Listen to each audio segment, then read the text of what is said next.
Hello दोस्तों, कैसे हैं आप सब। उम्मीद करते हैं आप लोग सब ठीक ठाक होंगे। Welcome to this video. इस वीडियो में आप सबका स्वागत है। ये वीडियो बहुत ही इन्फॉर्मेशन वाली वीडियो ये होने वाली है, तो इस वीडियो को स्किप ना करें, पूरी वीडियो को वॉच करें, पूरी वीडियो को देखें। इंशाअल्लाह इससे आपको ज़रूर कुछ ना कुछ फ़ायदा होगा। ख़ास करके जो गल्फ़ आते हैं, सऊदी अरब आते हैं, उन लोगों के लिए बहुत ही इन्फॉर्मेशन वाली ये वीडियो होने वाली है। तो मैं फ़ेसबुक में और यूट्यूब में अपनी जर्नी कुछ बातें रखते रहता हूँ, लेकिन मैं अभी इरादा किया हूँ कि मैं ऑडियंस से ही जुड़ा रहूँगा और आप लोग से ही बात करूँगा, क्योंकि ये दुनिया बहुत ही मतलबी हो गया है। सब अपनी ज़िंदगी में व्यस्त है ना। सब पैसे के पीछे भाग रहे हैं, और कोई अगर पैसा नहीं कमा पा रहे हैं तो वो कोशिश में भाग रहे हैं अपनी परिवार को, फैमिली को, दोस्त यार को, है ना, अगल बगल में सबको, जो मतलब उनके सर्कल में हैं, उन सबको भूल के बस अपनी फैमिली से थोड़ी बहुत लगाव होती है। तो इंसान इस तरह से व्यस्त हो गया है ना, तो मतलब क्या कहते हैं कि लोग बात करने के लिए भी फुर्सत नहीं है अपने रिश्तेदारों से, है ना, इस तरह से अपने रिलेटिव से। ये दुनिया अभी इस तरह से बन गया है। तो इसी वजह से मैं सोच रहा हूँ और सोचा हूँ, दिल में इरादा किया हूँ कि ऑडियंस से यानी जनता से, आप लोगों से ही दोस्ती बनानी है। और मैं तो ये सजेशन दूंगा सबको कि आप लोग जो है इसी तरह जुड़िए। कम से कम ये इंटरनेट के ज़रिए और जो है क्या कहते हैं सोशल मीडिया के ज़रिए हमारा जो रिश्ता होता है, कम से कम ये तो सलाम दुआ तो हो जाता है फेसबुक में, और क्या कहते हैं व्हाट्सअप में हाय हेलो हो जाती है, बातचीत होती है, ये बरकरार हो रहती है। लेकिन जो रिलेटिव है, गांव में जब हम गए तो इतना अकेलापन फील हुआ कि क्या कहते हैं कि मतलब जब आ रहे थे हम सफ़र में, तो किसी से बात करने का मन भी नहीं किया, सिर्फ अपने परिवार से जो है बातचीत करके हम जो है निकल पड़े। तो खैर, इसके बारे में, इस क्या कहते हैं रिश्तेदारी और क्या कहते हैं कि रिलेटिव और जो हमारा रिश्ता अभी टूटा जा रहा है, इसके बारे में मैं इंशाअल्लाह एक वीडियो बनाऊंगा। तो इन्फॉर्मेशन वाली जो बात मैं करना चाह रहा था वो ये था, जैसा कि मेरा सफ़र शुरू हुआ आज से 8-9 दिन पहले मैं निकला था घर से। अभी सऊदी अरब में हूँ अल्हम्दुलिल्लाह, और बहुत ही आराम से और जो है क्या कहते हैं कि बहुत ही आफ़ियत के साथ मैं पहुँच गया अल्हम्दुलिल्लाह। लेकिन जो परेशानी हुई मुझे जद्दा एयरपोर्ट में, वो मैं शेयर करना चाहता हूँ। वो सबसे बड़ा मुद्दा था। जैसे ही मैं जद्दा एयरपोर्ट में उतरने के बाद मैं जब बाहर निकलने लगा, तो अपने पैसे को, रुपीस को जो है मैं चेंज नहीं कर पाया था कोलकाता में। तो आके मैं जद्दा एयरपोर्ट में मैं चेंज किया।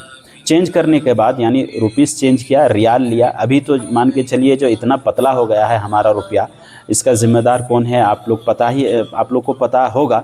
और आप लोग कमेंट ज़रूर कीजिएगा कि इसका ज़िम्मेदार कौन है कि रुपया इतना पतला हो रहा है। इससे पहले भी काफ़ी आप लोग बयान सुन चुके हैं कि हमारा रुपया इतना पतला क्यों होते जा रहा है, डॉलर इतना मोटा क्यों होते जा रहा है। तो अभी रियाल के मुकाबले में जब मैं आया था सऊदी अरब 2023 में समथिंग, तो उस समय जो है 21 पॉइंट कुछ पैसे थे हमारा रुपया, एक रियाल के मुकाबले में 21 पॉइंट कुछ था। और अभी जो है मुझे एयरपोर्ट में, जद्दा एयरपोर्ट में 27 रुपीस लिए वो, एक रियाल के मुकाबले में अभी 27 रुपीस हो गया है। यानी उसका जो है क्या कहते हैं कि एक रियाल का वो 27 रुपीस समथिंग, नेट में जो है 25 रुपीस कुछ समथिंग दिखाता है एक रियाल का। लेकिन अभी जो है एक रियाल के मुकाबले में 27 रुपीस जो है हमको वो काटे, है ना। और कुछ रियाल दिए, समथिंग 300 या कुछ बना था मेरा वो रियाल। आने के लिए वो काफ़ी था। जहाँ मैं मस्जिद में ये करता हूँ, इमामत करता हूँ, इस जगह का नाम है सब्तल आलाया। सब्तल आलाया के लिए मैं जब निकला, फ्रॉडिंग वहाँ हुआ मेरे पास।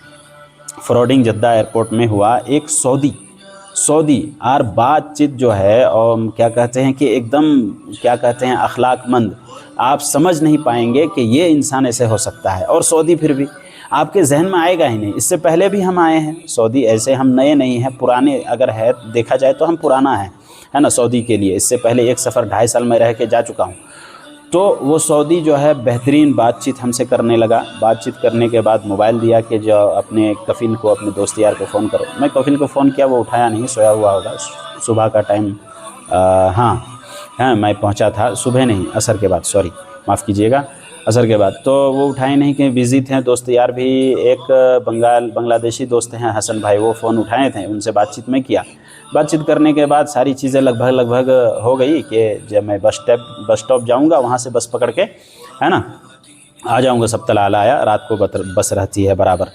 तो क्या कहते हैं कि वो सऊदी के पीछे पीछे मैं जाने लगा। वो मैं सोचा कि उसका कार है, वो मुझे पहुंचाएगा बस स्टॉप तक। तो उसने कहा कि, मैं पूछा कि कितना, तो उसने कहा कि 150 रियाल, 150 रियाल। मैंने कहा यार ये तो बहुत ज़्यादा है, हालांकि बस स्टॉप तक लाने के लिए थोड़ा ज़्यादा ही चार्ज करते हैं। तो मैं सोचा कम से कम कितना होगा, 50 रियाल। तो मैं उसे 100 रियाल बोला। मैं बोला कि चलो 300 रियाल है तो 100 रियाल इसको देंगे, हाँ 170-80 रियाल के आसपास बस में लगेगा मेरा, मैं अपने मंजिल तक पहुंच जाऊंगा।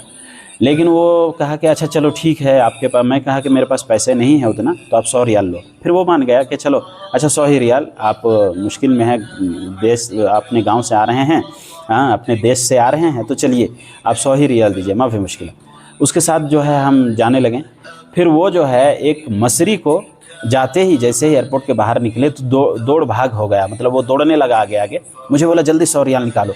मैं उसे 100 रियाल दिया।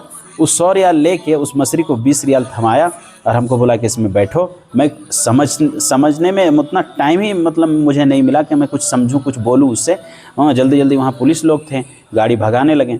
मैं बैठा, वो गाड़ी भगाया, थोड़ा दूर गया, वो बोल रहा है कहाँ जाना है। मैं बोला कि अच्छा मुझे बस स्टॉप तक जाना है। तो वो बोलने लगे कि बस स्टॉप कैसे ले जा सकते हैं, तुमको तो हम एयरपोर्ट के नीचे छोड़ेंगे, यहाँ सरकारी बस ये है यहीं से, और जहाँ मुझे जाना था वो प्राइवेट बस स्टॉप था। उसका वीडियो भी मैं डाला हूँ पहले। तो जो है इसमें बातचीत होते होते वो बोलने लगा कि नहीं मैं तो नहीं ले जा सकता, मुझे तो वो 20 ही रियाल दिया है। हालांकि मैं भी देखा था 20 रियाल देते हुए, उसको मैं इल्ज़ाम नहीं दे रहा हूँ। तो वो बेचारा जो है, फिर मैं अपने दोस्त को जहाँ पे रहता हूँ वहाँ मैं फ़ोन किया, और फ़ोन करने के बाद जो है वो मेरा दोस्त उससे बातचीत किया कि देखो है ना इस तरह से इसके साथ हो चुका है।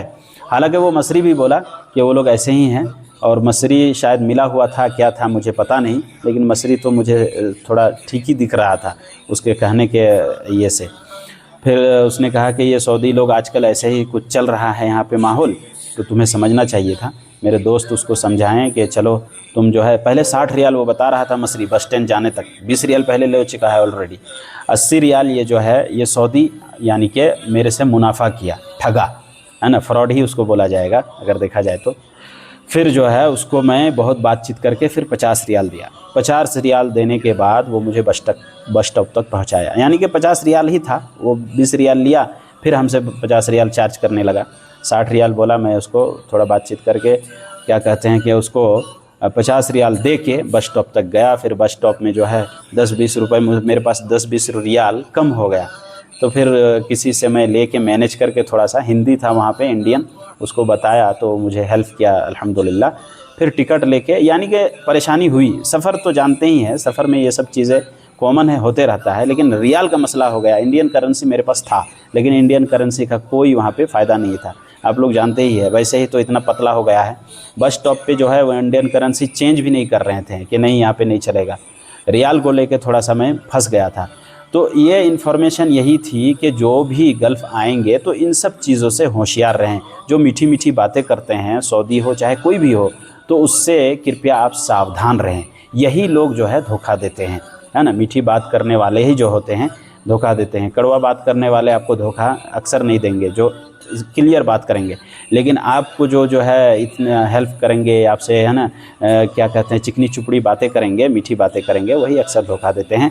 तो चलिए, वीडियो बहुत लंबी हो गई, थोड़ा सा मैं लंबा ही बोल देता हूँ। कोशिश करूँगा आगे से जो है वीडियो छोटी करने की, तो वीडियो थोड़ा वॉच कर लीजिएगा कृपया, है ना। आगे बातचीत होती रहेगी। दीजिए इजाज़त। अस्सलाम वालेकुम।